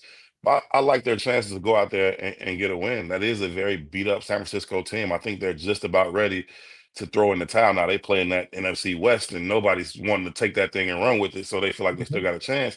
But they're so beat up at all of their key positions. All of their best players are banged up. And so, you know, you can go out there and you can get some pressure on Brock Purdy, and you can stop the running game, and you can get out of there with a win. The Bears are not a bad football team that's devoid of talent. They got a lot of talent. They have their injuries as well, but listen, they should have beat their entire division. They should have swept their division in these last 3 games. It was right there for them to beat the Packers, the Lions, the Vikings. It was right there for them to beat all 3 of them, right? And those are good football teams. So I don't believe they can't go out there. They let New England come into their building and dog walk them. They went to Phoenix and didn't show up. But when they've played these good teams, they've been in these games. All of them are going all the way back to Houston. Like they can play with good football teams. Yeah, they can play with these good football teams. They put up the graphic of the NFC playoff picture on the game last night, and I'm like, well, there's the Vikings should have beat, Packers should have beat, Lions should have beat. You had the Seahawks that are still up there coming, the 49ers. There was another team that we had already played up there. Like it's just like there's the whole entire playoff picture right in front of you, and you've played them all and gave those games to them. And you know, I think they got a chance to go out there and one, stop the run, put Brock Purdy in obvious passing situations, get some pressure on them, try to force some takeaways, and then offensively, they've been playing well, man. We've seen what Thomas Brown has done since he's taken over as play caller. They've been putting up points. Just continue to do that, right? I think they'll continue to move the ball, you know, up and down the field. It's just the situations. Can they manage situations? And that's like it's been a long time since I've been excited going to a football game just to see how the head coach manages situations, right? I think they can move the ball between the 20s. They've been performing well even in the red zone lately. Like I just want to see how he manages certain situations when they get themselves backed up because of a holding call or a false start, and now they find themselves 3rd and 12, 3rd and 13. How does he try and get himself back into a position to have maybe a 4th and manageable? And what does he do in that situation? Like I just want to see, you know, how he handles these situations when they pop up, when they arise. But I think certainly the Bears can go out there and get a win. In fact, I'll go ahead and predict them to go out there and get a win. I'll take the Bears. I'll take the Bears 27-23. Okay. All right. Okay. Herb with a big prediction. I like it.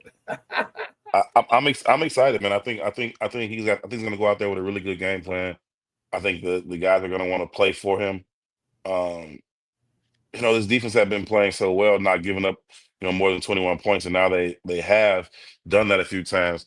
But I think the injuries are just starting to add up, right? And it's not that the guys that have come in haven't done okay, right? Elijah Hicks came in, performed well enough when Jaquan went down, then he goes down. Jonathan Owens comes in, performs well enough, but eventually you're gonna miss guys like Andrew Billings and Jaquan Brisker, especially when you're talking about the physicality of your defense, especially when you're talking about stopping the run, filling some of these gaps, not letting these runs leak out the back door. Some of them hell flooding around the front door. Like it's those two guys are key in their run defense. And so eventually you just miss those guys, right? Jaquan Brisker was the starter for a reason. I like Eli, I like J.O., but Jaquan was the starter for a reason. And we all know what Andrew Billings brought to the middle of that defensive line. So I think you're starting to miss those guys being around, but I still think they have enough defensively, to keep the offense in the game. And if they continue to improve, they should be able to put up enough points, man. I'm taking the Bears this Sunday. Okay.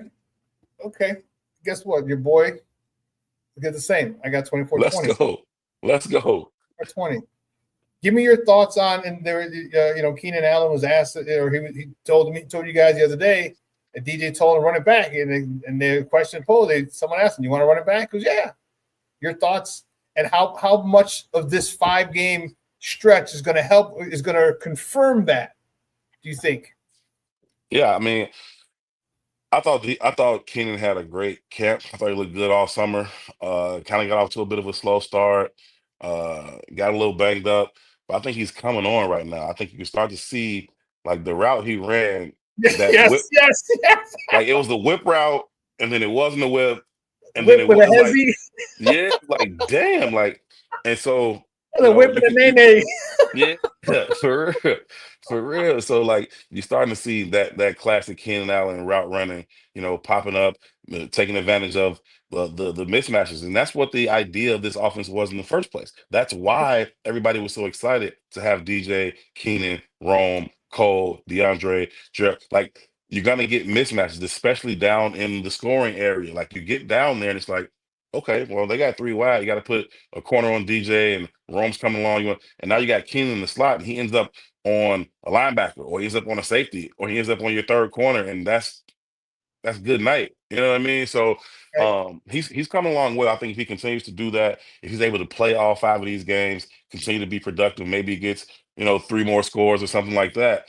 I think it's the conversation that you want to have, right? If he's got more in the tank, why not have that here? I mean, what's wrong with having those 3 receivers run it back? If he's got it left in the tank, let's go. Right now, depending on what the number is and what the money's looking like, but the Bears got money, right? You know what I mean, Salary cap going up too, so yeah, they got money and they have their weapons. They need to be focused on the trenches. So why create a problem with one of your weapons if you don't have one, or if you don't have to, right? So if you can get him back at a reasonable number, bring him back. Rome will continue to ascend. DJ is going to be DJ. Let everybody do their thing. Stay in the same system. If Thomas Brown is able to, secure the head coaching job, and then just roll. Go get some offensive linemen. Go get some defensive linemen. You can spend every single pick on that if you want to, as far as I'm concerned. You and me both, man. You and me. You got depth everywhere else. You got depth at secondary. Like, what do we? What else are we going to spend it on other than the trenches?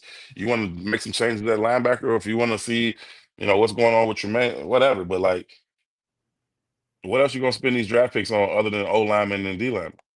Yeah, and not that they're the most important part of their team at all or anything. No, right. So hopefully it goes well. I'm looking forward to it. I'll be there with you coming out? I won't be out. I'm staying back. I got some things to do here. Oh, okay. I was looking forward to seeing you too. Always, you know that, my brother. Yeah, so I'll be out there Sunday at the game, and and I'm looking. I can't wait, man. I just want to see you and me both. I'm fired up. That was one more stadium for me to cross off my list too. I haven't been there, yeah? So I was looking forward to crossing that one off, but it's all good. I had to do it another time. Okay. All right, cool, man. Well, hey, I appreciate it as always, man. I love talking football, talking Bears with you. Do me a favor before you go, let everybody know where they can find you and your work online. Man, it's always a pleasure talking ball with you. I appreciate it, man. You can follow me on Twitter at HerBHoward411. You can follow my work at It's the Bigs. Appreciate you, man. Cool, man. Good stuff. And we have to get together on a road game. That'd be dope. No doubt, man. Are you gonna go to Minnesota? That's the next one. Yeah, I don't think so. Okay. That could change. Yeah, I mean, they got Minnesota and then Green Bay left. I hope it's not cold. I'm so sick of them playing Green Bay in week 18. Man. It's like the second year or 2 out of 3 years, 3 out of 4 years that week 18 has been in Green Bay. It's like, yo, let's Yeah, you knock that get off. warmer.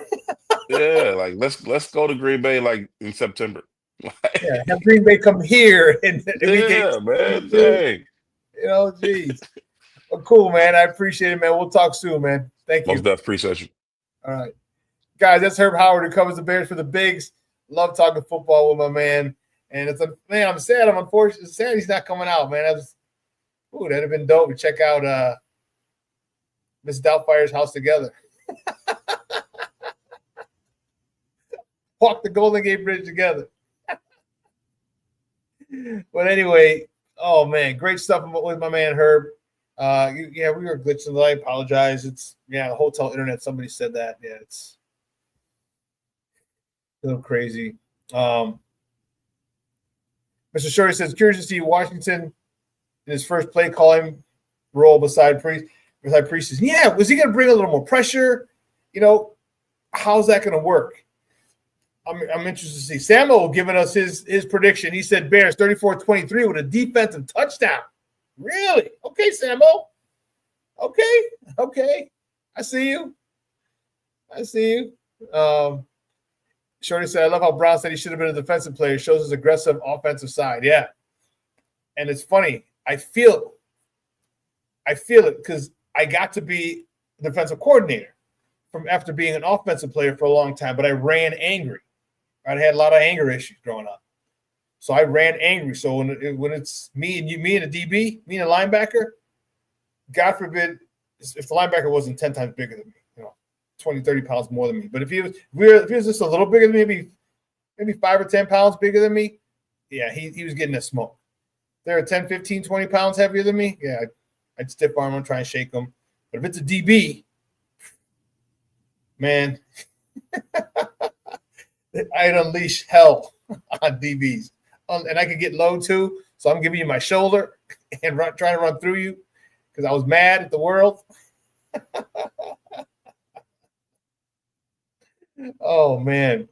So I get Thomas Brown. And when I got to become a defensive coordinator, there were certain spots in the game, times in the game where I felt and I told my guys, and that I'll never forget, God rest his soul, my middle linebacker, Vaughn, when I was at Curie, and my guy DJ, defensive end, and Jamel, like, hit these boys. Hit them. Like, it's okay if you put your face mask through his chest. It's okay. That's okay. That's part of the game. It's highly encouraged. And and they loved it. They loved it. They got to be physical. And I'll tell you, so many games we won because we out physical people. They had talent too. Let's not get twisted. We were really talented. The team that won this public league championship in 2010, really talented. But man, they were physical. And so I get it, man. And I love Cornelia says the Bears' new attitude should be whatever it takes to win. It's just, yeah, sure did. And it was because I grew up a Peyton fan and saw him and watched him play and bounce off of people and run through people, run over people, run by people, run past people. So, but I feel it. I feel Coach Brown, and there's a way that I feel growing up. I grew up watching the game played a certain way, and I believe the game of football should be played in a certain way. It should be played physically, okay, intense with a lot of intensity, okay, but yet within the rules. Nothing cheap.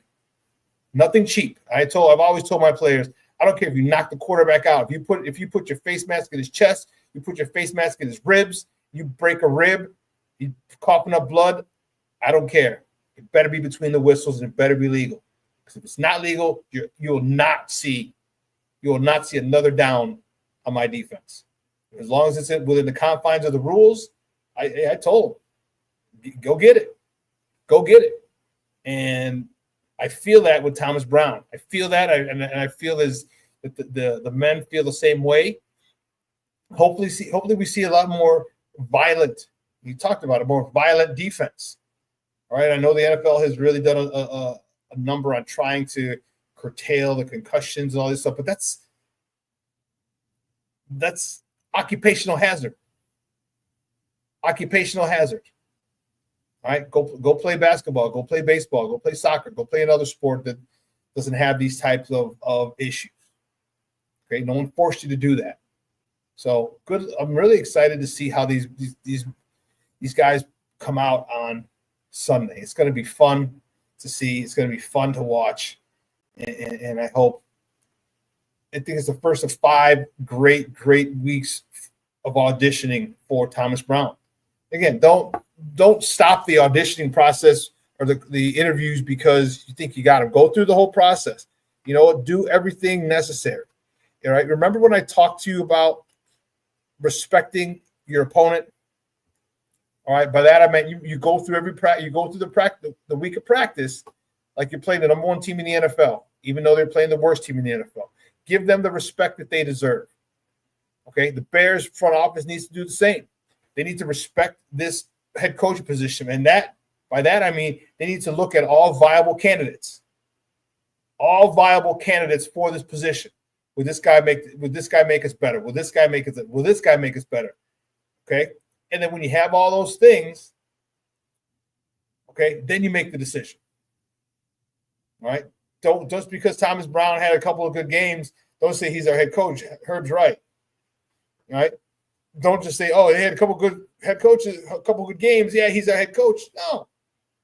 All right, we want to do our due diligence and look. And he might not be ready. Who knows? He might not be. Mr. Shorty says, this is my only hope, Shawn. Brown will break the curse of incompetence by not being handpicked by George, Kevin, and Ryan. Eberflus hired him. This may break the cycle. Well, Shorty, I like a lot about him. I liked his demeanor and the way he acts. And everyone wants to refer to Mike Tomlin. I get it. I see the comparisons. Okay, but that would be great. That would be great because how phenomenal would it be? We haven't had a guy. Lovey's been here the longest, 6 years, 7 years, or is it Wanstead? Wanstead was 6. But how long? When was the last time we had a coach that was here for 10 years?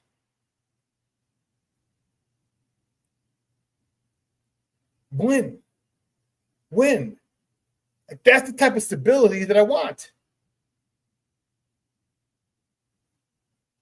Samuel says, my goal was always to knock the snot out of noses and farts out of asses each game. Yeah, I hear you, bro.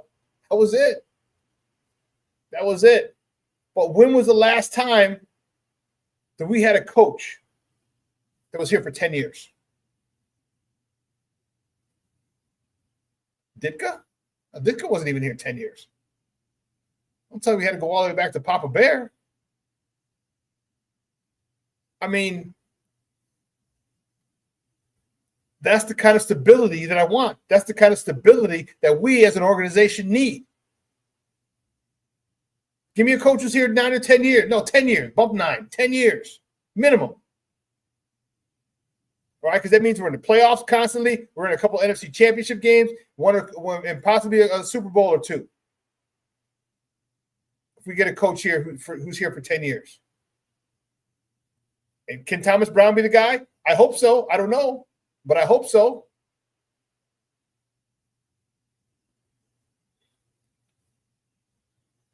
Chris says, Caleb, 18 sacks in the fourth quarter. Fourth quarter games within 7 points. Caleb has taken 8 sacks and 0 touchdowns. His fourth quarter touchdowns all came down 2 scores playing catch up versus prevent 4-9.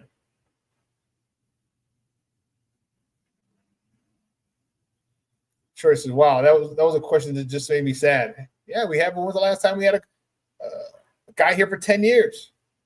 Junior says, I love it when I gave defensive tackles a headache and pissed them off, but they forgot about the quarterback and running back and just wanted to fight it out with me. Yeah. But this is the kind of stability I want. And maybe Thomas can be that guy. I hope so. I hope it gets entrenched in here. And I want this Mother Hubbard to have a fucking restaurant named after him.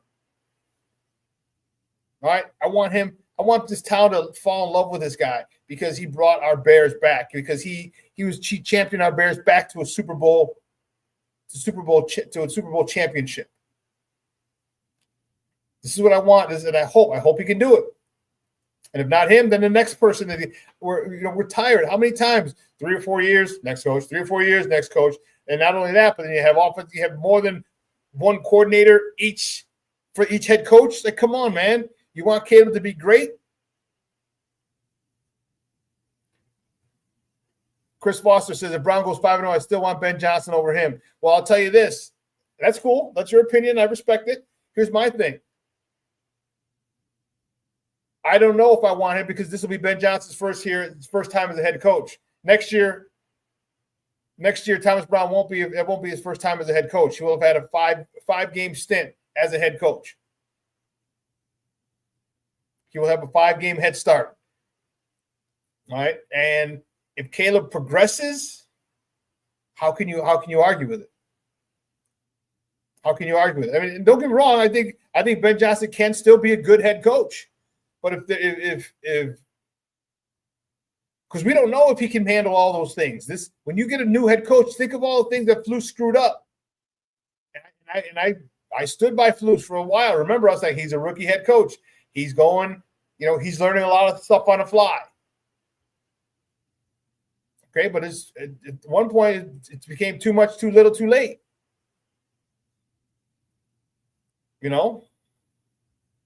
Samuel has a good point. Ben has never coached without the best offensive line in the NFL. That's huge. Chris said they thought so little of him. It took 4 promotions in 1 year from being fired. Not that he earned it. It's not that they thought so little of it. Okay, it's not that they thought so little of it. Shane Waldron had a lot of hype around him because coming out of Seattle, all right, his work with Russ, his work with Gino. Little did we know that the reason that he was able to succeed so well is he had Pete Carroll behind him, and that's who people were really, really afraid of was Pete Carroll. You screw with him, if you mess around with Shane Waldron, Pete's ready to put foot in ass.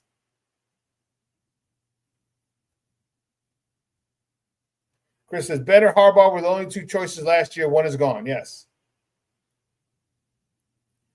So I don't know. In what if Thomas Brown is the next hot coordinator? I don't know.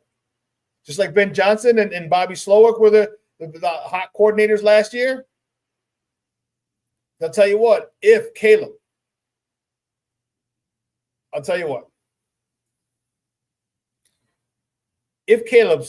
gets to 4,000 yards, he's got to average 277 yards a game in these last 5 to get 4,000 yards. If he gets 4,000 yards, and we win. If the process looks good, and we should be able to win. All right, we just came 1 score against every team in our division. We got 3 more of those games. San Fran, this team is hurt. In Seattle playing good football. So you go 4-1, 5-0, and Caleb hits 4,000 yards. It means we're winning. He's passing. Receivers are scoring touchdowns, getting all kinds of yards. It'll be tough to go away from that.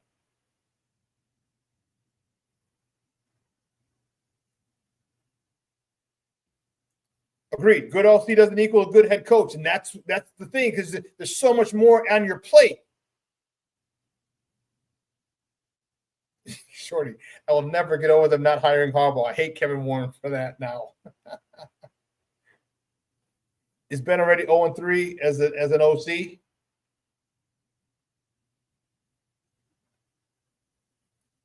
Don't forget Nagy was a hot OC too. Yes, he was, and I didn't like him because he didn't call a lot of games. He called like 5 games.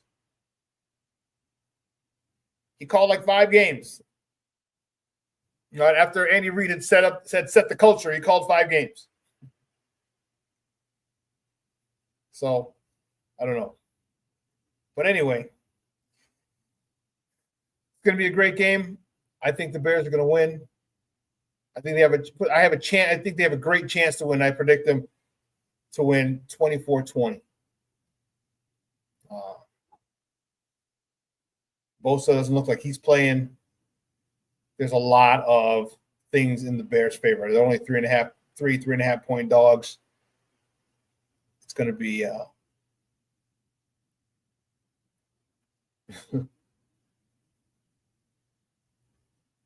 Chris says, I like what Ben has done for 3 years as OC over Detroit over what Brown has done in 3 weeks at OC. But yeah, he's had more time. I feel you. I feel you. I feel you. And it's been consistent. And Detroit has gotten better each year. That sucks. Remember, we used to, me specifically, would say, Detroit's going to Detroit themselves. Remember DeAndre Swift when he dropped the pass in the end zone, would have beat us? Detroit's going to Detroit themselves. They always did shit to screw it up for themselves. With Ben Johnson, well, first of all, the head coach, but also Ben Johnson, they don't do that shit anymore. They don't shoot themselves in the foot offensively. They don't. How much of that is Ben Johnson? How much of that? So let's look at that. How much of that is their head coach? Just like Shane Waldron in Seattle, Pete Carroll was the guy behind it.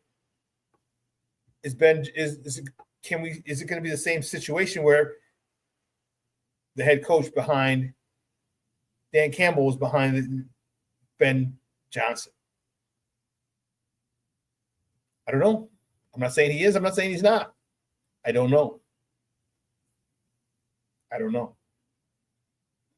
But either way, we're going to find out how well in the next couple of weeks. We're going to find out how well Thomas Brown does, how much Caleb progresses. We're going to see. And I'm fired up about it. Guys, listen, 2 hours have come and gone. I want to thank my guest, Jason Palmer, for coming on talking Blackhawks and a lot of Chicago sports in general with the firings of a lot of the coaches, except the Bulls coach. And I want to thank my man, Herb Howard, from the Bigs for coming on and talking Bears with your boy as I'm out here in San Francisco. And, man, I'm excited. And I want to thank you guys for tuning in as you do, all right, every week. I love it. I love the support. I love you guys. I appreciate the love and support you guys give me. And believe me, I do not take it for granted. I'm grateful. All right.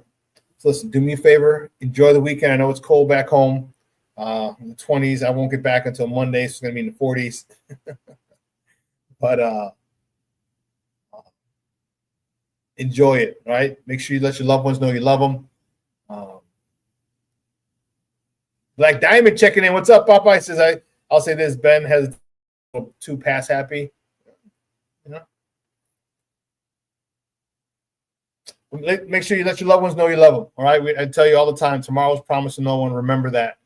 All right. And believe me, I was reminded of that on the flight from Phoenix here when the gentleman 2 rows in front of me had a God blessed seizure. All right. He was very fortunate, and I was very fortunate. We were very fortunate. We didn't get to see somebody pass away. All right. It can happen just like that. So do your best. Let people know the holidays are coming. Christmas is coming. All right. But you don't have to wait till Christmas. So why would you wait till certain things? Why not just do it? All right. Wait. Don't say, I'll do it at Christmas. I'll do it here. No. How about you call them today? Why don't you call them tomorrow? Set up a date. Set up a time for you guys to meet. Go grab lunch. Go grab dinner. Go grab a couple drinks. All right. People that you care about, let them know you care about them. Okay. And before I go, I want to say hi to, I want to say happy birthday to my guy Keith Thurlow, my guy aka Weddle. It's his birthday today. Just want to say happy birthday, Weddle. I'll come visit you soon. See you and the kids. All right. Happy birthday, big dog. I appreciate you and I love you. All right, man. From everyone here at Sports Zone Chicago, I'm your boy, the SuperBack, Shawn Sierra. I'm gonna have a good time here in San Francisco. I'll share some pictures with you on Monday. But your boy is out.